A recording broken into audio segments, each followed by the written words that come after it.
देखिए हम समझो, ध्यान से थोड़ा समझिएगा आप लोग ना। देखो ये पौधे का क्या है, तना, ठीक है, और ये क्या है, अच्छा लगेगा ना। चलो यह जो यहाँ पर दिखाई दे रहा है ये चीज, यह क्या है जी, क्या है, पूर्णा ना होता है, परड़ा होता है, पूर्णाधार। ये क्या है, पर्णाधार, ठीक है। धार जानते हैं आप लोग ना, जो भवानी माई के वो धार है, वो है। यहाँ देखो पर्णाधार का मतलब क्या होगा, पत्ती का जो आधार होगा, जहां पर पत्ती क्या है जाकर रुकी है, ठीक है, उसे क्या कहेंगे, पर्णाधार, ठीक है। इसका प्रैक्टिकल भी कल आप लोगों को कराए थे ना, आज फिर हो जाए तो खुशी तोड़ के लिया नहीं तो।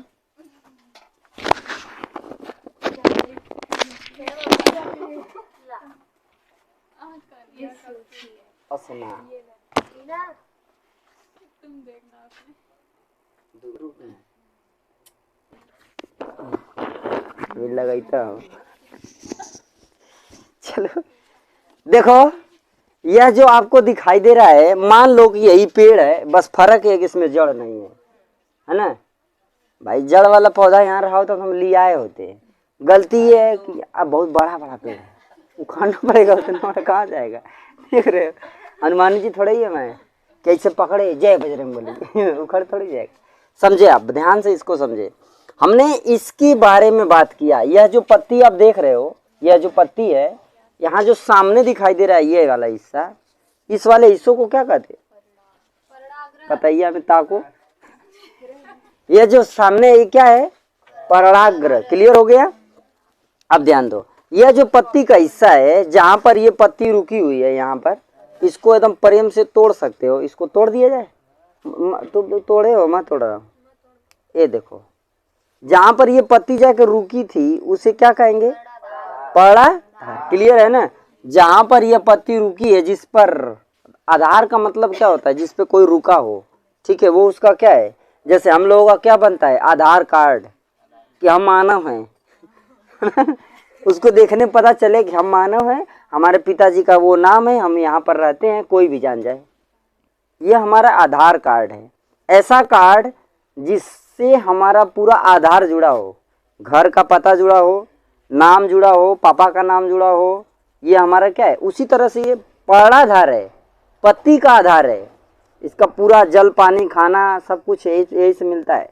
क्लियर है, समझ में आया ये बात। तो ये तो हो गया आपका पर्णाधार। अब यह जो देखिए, यह जो दिखाई दे रहा है, यह छोटा सा दिखाई दे रहा है ना, इसको क्या कहते हैं, पर्णवृंत। इसको क्या कहते हैं, पर्णवृंत। यानी इस पे पत्ती रुकी होती है, वृंत हो गया। क्या हो गया, पर्णवृंत। अर्थात इसका जो नाम होगा वो क्या होगा, पर्णवृंत। समझ में आया क्या, ये हमारा क्या है, पर्णवृंत। क्लियर है, समझ में आ रहा है। अब ये जो देख रहे हैं आप, ये इतना बड़ा जो हिस्सा दिखाई दे रहा है, ये पौधे का क्या है, तना है। ये पौधे का क्या है।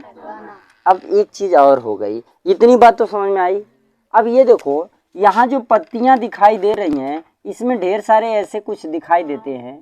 आप लोग देखोगे पत्ती में अक्सर ऐसे दिखाई देते हैं।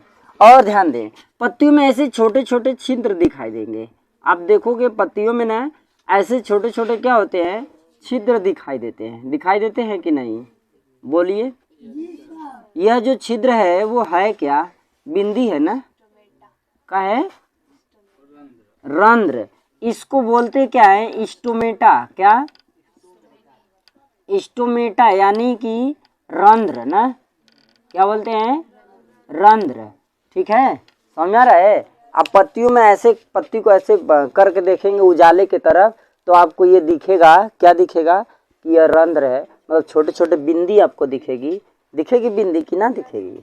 तो वह जो छोटी छोटी बिंदी है वो क्या कहलाएगी, क्या कहलाएगी, स्टोमेटा या रंध्र। ठीक है। अब देखो इसका काम क्या होता है, इस रंध्र का काम क्या है, जल को वाष्पित करना। ठीक है। अब देखो यहाँ पर जब जल की मात्रा थोड़ा बढ़ जाती है ना, तो ये क्या करता है, जल को स्रावित कर देता है, फिर वो हल्का हो जाता है, बंद हो जाता है। ये रंध्र जो होता है हमेशा खुलता बंद होता रहता है। समझ में आया, ये हमेशा खुलता है और बंद होता है। यह जो जालिका होती है, जैसे खेत में मेड़ी बांधा जाता है, एक कियारी में इतना पानी रहे, समझ रहे हो, उसी तरह ये जालिका है, ये क्या करती हैं, पत्तियों में जल को नियंत्रित करने का कार्य करती हैं। समझ में आया? बात समझ में आ रही है? इस पत्ती के ऊपर एक पतली सी परत, पत्ती के ऊपर क्या होती है, एक पतली सी परत होती है, किसकी? प्लास्टिक की पतली सी परत होता है, वो काइटिन की बनी होती है, ठीक है ना। यह जो पत्ती होती है क्या करती है, इसके द्रव को नियंत्रित करके रखती है। अन्यथा क्या होता है ना, इधर से हम बताए थे कल ना, इधर से पानी जाता है, इधर से गिरने लगता है। जैसे क्या होता है, वो जो टंकी लगी होती है ना, उसमें क्या होता है, मोटर चालू किए, पानी चालू हुआ, टंकी चालू को धर पानी आ रहा है, हम क्या करते हैं, या तो पीते हैं या तो भरते हैं। वही तरह ये बड़ी सी टंकी लगी रहती हर जगह में, सभी के घरों में। अब पानी हमेशा धर गिरता रहता है, डर के मारे कोई पेड़ भी नहीं लगा था, है ना। तो हर चीज का सिस्टम है ना, प्रकृति ने हर चीज का एक सिस्टम बना लिया है। तो ये बात समझ में आई आपको? अब देखिए, इस पत्ती में एक चीज होता है, यहाँ पर देखिए पत्ती में एक चीज होता है जिसे क्या कहते हैं, माइटोकॉन्ड्रिया। इसको क्या कहते हैं? माइटोकॉन्ड्रिया। ये क्या होता है? पौधों का रसोई घर होता है। क्या होता है?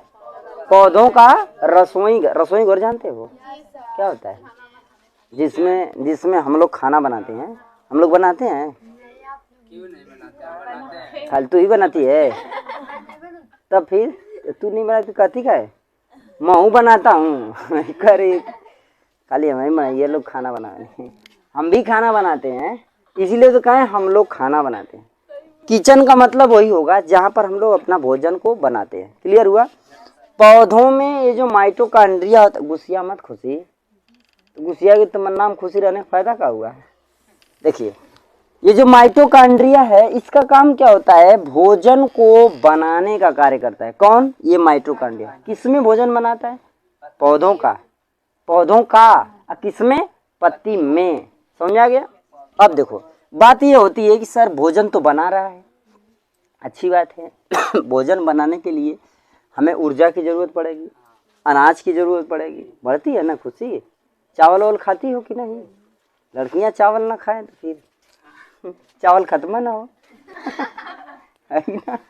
चलो देखो, यहाँ पर क्या होता है, सुनो ध्यान से। पत्ती में भोजन बनाने के लिए हमें ईंधन की भी जरूरत है और उस भोजन सामग्री की भी जरूरत है कि नहीं है? अब समझिएगा, यहाँ पर क्या है, वायुमंडल है, बहुत ऊपर चला गया, दिखाइए ना देगा। चलिए मान लीजिए ये क्या करता है, वायुमंडल से CO2 को ग्रहण कर लेता है। वायुमंडल से क्या करता है? CO2 को ग्रहण कर लेता है, ठीक है। और ऊर्जा कहाँ से ग्रहण करता है? सूर्य से। ऊर्जा कहाँ से ग्रहण करता है? सूर्य से। कोई डाउट नहीं ना है? ये सूर्य है ना जी, ये सूरज भगवान है, जहाँ से क्या करता है, ये ऊर्जा को एब्जॉर्ब करता है। क्लियर हो गया? दो चीज समझ में आया? ठीक है। गैस यहाँ से ले लिया खाना बनाने के लिए, समझे? जैसे हम लोग गैस सिलेंडर में रखते खाना बनाते हैं, इसका सिलेंडर पूरा वायुमंडल है, इसका सिलेंडर कभी खत्म नहीं होता है। हम लोग को 1200 रुपये देना पड़ता है ना, इसको कभी आपको पैसा देना है। तो ये क्या करा, वायुमंडल से कार्बन डाइऑक्साइड गैस ले लिया, सूर्य से एनर्जी ले लिया। समझ गए बात को? अब चलें इधर की तरफ आए। यह मिट्टी है और यह जो छोटे छोटे आपको दिखाई दे रहा है, ये ऐसे ऐसे छोटा छोटा दिखाई दे रहा है ना, इसको क्या कहते हैं? रोम। क्या कहते हैं? रोम मतलब देश मत समझ लेना है, रोम मतलब रोए, समझ रहे हैं ना। रोम मतलब क्या? रोए, मतलब जैसे हमारे हाथों में पैरों में छोटे छोटे रोए होते हैं, इसी तरह पौधों में उखाड़ेंगे आप देखेंगे कि छोटे छोटे आपको क्या मिलेगा? रोए दिखाई देंगे। आप लोग इसको देखे हैं कि दिखाना पड़ेगा? रोए देखे हैं ना? कब हाँ भी बोल दिया करो। अब देखे तो कितना अच्छा लगा। ठीक है, समझ में आया? तो यह जो दिखाई दे रहा है, पौधे को उखाड़ के देखोगे तो छोटे छोटे रेसे सफेद सफेद दिखाई देंगे। ठीक है, जो सफेद सफेद रेसे दिखाई देते हैं ना, वही क्या होते हैं? रोए होते हैं। समझ गए? और ये जो होता है ना, इसको हम जड़ कहते हैं। इसको क्या कहते हैं? जड़। अब देखो, इसमें जो ऐसे सीधे जा रही है जड़, देख रहे हैं जमीन के नीचे, इस वाले जड़ को हम क्या बोलते हैं? ऐसे यहाँ लिख दें, इसको कहते हैं प्राथमिक जड़। क्या कहते हैं? प्राथमिक जड़। ठीक है, समझ में आ रहा है? और ये जो ढेर सारा इधर उधर बिखरा हुआ दिखाई दे रहा है आप लोगों को, दिखाई ना, इधर इधर इधर इधर दुनिया भर का बहुत ज्यादा, तो इसको क्या कहते हैं? द्वितीयक जड़। क्या कहते हैं? ठीक है, समझ में आया? और जड़ कितने प्रकार की होती है? 2 प्रकार की। अभी आपने इसको देखा प्राथमिक और द्वितीयक, ये प्रकार नहीं इसका है, ये तो इसकी अवस्था है। समझ गए? जड़ कितने प्रकार की होती है? 2 प्रकार की। कौन कौन? पहली जड़ जो होती है इसे कहते हैं क्या? मूसलाधार जड़। क्या? मूसला या मूसला जड़ कह सकते हैं, मूसलाधार। ठीक है, जड़। और एक होती है क्या? अपस्थानिक। क्या होती है? अपस्थानिक जड़। ठीक है, अब ये देखो समझिएगा, इसे झकड़ा जड़ कहते हैं। झगड़ा मत समझना है ना, झकड़ा है, समझ रहे हो? ठीक है, बात को ध्यान से और गौर से समझें। यह जो आपको जड़ दिखाई दे रही है, इन दोनों में से कौन सी है? गलत, मूसलाधार नहीं है, झकड़ा जड़। समझिए, जो मूसलाधार जड़ होती है उसमें आई द्वितीयक जड़ बहुत कम होता है, उसमें केवल प्राथमिक जड़ एकदम अंदर तक रहता है। समझ गए ना? नहीं समझे? अच्छी बात है। नीम की जो जड़ होती है ना उसमें मूसला जड़ होती है, क्योंकि उसकी जड़ बहुत अंदर तक जाती है। गेहूं की जो जड़ होती है ना वो झकड़ा जड़ होती है, क्योंकि ऊपर फैल जाती है। धान की जड़ ऊपर फैली रहती है, गन्ने की जड़ ऊपर ही होती है। समझ गए? जिसमें ऐसे बना होगा, इस तरीके से, ऐसे जिसमें बना होगा, ऐसे समझो, ये जो बना होगा अंदर की तरफ ऐसे गया होगा, इसको क्या कहेंगे? मूसला जड़। समझ गए? और जिसमें ऐसे यहाँ से है, यहीं से ऐसे ऐसे ढेर सारा फैल जाए, ऐसे ऐसे, है ना, इसको क्या कहेंगे? झकड़ा जड़ कहेंगे। समझ रहे? हाई वाला कौन जड़ है? हाई वाला मूसला जड़। आई देखो झकड़ा जड़ है ना, ये झगड़ा करने वाला। देखो जहाँ ढेर लोग रहेंगे वहाँ झगड़ा होगा। समझ रहे हो ना? कहाँ से? अच्छा, वहाँ से। ठीक है ना, समझ में आया? तो ये आपकी जड़ हो गई। क्लियर हुआ? बात समझ में आया? हम देखो, हमें पढ़ना है पुष्पी पादपों में लैंगिक जनन, लेकिन उससे पहले हम क्या पढ़ेंगे? पुष्पी पादप है क्या, तब तो उसके अंदर जाएंगे। क्लियर हुआ? अब यहाँ कोई दिक्कत है? मान लो कि यह तो आप तो समझ गए कि पत्ती है, इसमें माइटोकॉन्ड्रिया है जिसका काम रसोई यानी खाना बनाने का कार्य होता है, भोजन बनाने का कार्य करता है। और ये एनर्जी कहाँ से लेता है? वायुमंडल से कार्बन डाइऑक्साइड ले लिया और सूर्य से ऊर्जा ले लिया। ठीक है, अब देखो, अब इधर से हम चलते हैं। रोम की सहायता से, क्या? किसकी सहायता से? रोम की सहायता से ये जल को और खनिज पदार्थ को क्या करता है? जल को और खनिज पदार्थ को यहाँ से ऐसे जड़ों में, यहाँ पर एक पदार्थ होता है, गौर समझें। ये रोम क्या करता है? जल एवं खनिज पदार्थ को अवशोषित करता है, अवशोषित करके जड़ के माध्यम से यहाँ तक पहुँचा देता है। यहाँ पर एक होता है जिसको क्या कहते हैं? जाइलम। ये बहुत जालिम होता है ना, क्या होता है? जाइलम। इसका क्या नाम है? जाइलम। इसको दारू के नाम से भी जानते हैं। ठीक है, और ये क्या होता है? जटिल ऊतक होता है। कैसा ऊतक होता है? जटिल ऊतक होता है। ये सब एक ही बात है, समझ रहे हो ना? ठीक है, जटिल ऊतक दारू यानी जाइलम को कहते हैं। और जाइलम क्या होता है? पौधों के जड़ों से होते हुए बहुत दूर तक होता है, ऐसी बात नहीं है, लेकिन यहाँ से जल को ले जाने का काम यही करता है। समझ गए? बात को समझे आप, ध्यान से समझे। इसके बाद यह जो आपको दिखाई दे रहा है रेसे, यह जो ऊपर की तरफ जाता हुआ रेसा दिखाई दे रहा है, यह आपका क्या है? केशिकाएं हैं। क्या है बच्चा? केशिकाएं। क्या है?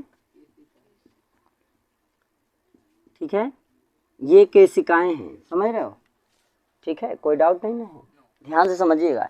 ये जो केशिकाएं हैं, इनकी मदद से क्या होता है? इनकी मदद से ना जो जल होता है और खनिज पदार्थ होता है वो कहाँ आता है?